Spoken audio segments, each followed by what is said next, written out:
അപ്പോൾ ഞങ്ങളുടെ വീട്ടിൽ പാട്ടുമായിട്ട് ബന്ധമില്ലാത്ത ഞാനേ ഉള്ളായിരുന്നു. അപ്പോൾ ഒരിക്കലും എനിക്കൊരാഗ്രഹം തോന്നി, എനിക്കൊരു പാട്ടെഴുതണം. അങ്ങനെ പാട്ടെഴുതാൻ വേണ്ടി ഞാൻ നല്ല സിയോൻ ഗീതാവിൻ്റെ പുസ്തകം എടുത്തുകൊണ്ട് അകത്ത് കയറി 4-5 വരി അടിച്ചു മാറ്റിയിട്ട് ആരും അറിയാതെ 3-4 വരി എഴുതണം, അല്ലാതെ പാട്ട് വരില്ലെന്നുള്ള കാര്യം എനിക്ക് ഉറപ്പായിരുന്നു. പക്ഷേ ഈ വീട്ടിൽ സിബ്ലിങ്സ് ഉണ്ടെങ്കിൽ അവർ കണ്ടുപിടിക്കുമെന്ന് പറയുന്നത് എൻ്റെ ഏറ്റവും വലിയ തെളിവാണ്. എൻ്റെ വീട്ടിൽ അത് കണ്ടുപിടിച്ചു. പിന്നെ ബൈബിൾ തുറന്ന സങ്കീർത്തനമൊക്കെ നോക്കിയിട്ട് ഞാൻ വിചാരിച്ചു, അന്ന് സങ്കീർത്തനത്തിൽ നിന്ന് 3-4 വരി എടുക്കാൻ നോക്കിയപ്പോൾ അവിടെ നിന്നെല്ലാം പാട്ട് എഴുതിയും വെച്ചിട്ടുണ്ട്.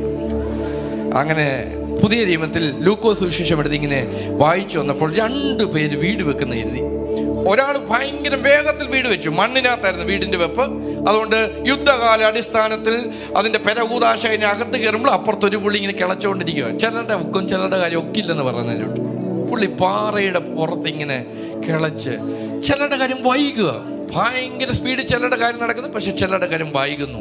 പക്ഷെ വൈകിയാലും പണി തീർന്നു, ഗ്രഹത്തിൻ്റെ പണി തീർന്നു. കുറച്ച് കഴിഞ്ഞപ്പോൾ വലിയൊരു കാറ്റടിച്ചു.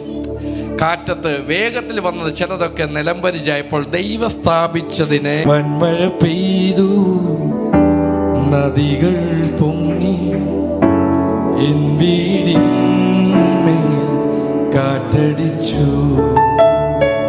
ഇത് സാധാരണ എല്ലാവരും അനുഭവം വന്ന പാട്ട് എഴുതുന്നത്, പക്ഷെ ഞാൻ പാട്ട് എഴുതിക്കാൻ അനുഭവം തുടങ്ങി. എൻ്റെ അമ്മ കിടപ്പായി, കണ്ണു കൊഴിഞ്ഞു, കിഡ്നിക്ക് 2 കംപ്ലൈൻറ്റ്, പുറകിൽ തേയ്മാനം, തലമുടി മൊത്തം പോയി മൊട്ടച്ചയായി, 70 കിലോയിൽ നിന്ന് 40 കിലോ ആയി. ആ സമയത്താണ് പാസ്റ്റർ നിജു അടൂരും ദേവദാസനും എൻ്റെ ഭവനങ്ങൾക്കകത്ത് വരുന്നത്. എൻ്റെ അമ്മ ഒരു കട്ടിലിൻ്റെ മൂലയ്ക്ക് കയറി കിടക്കാൻ തുടങ്ങി.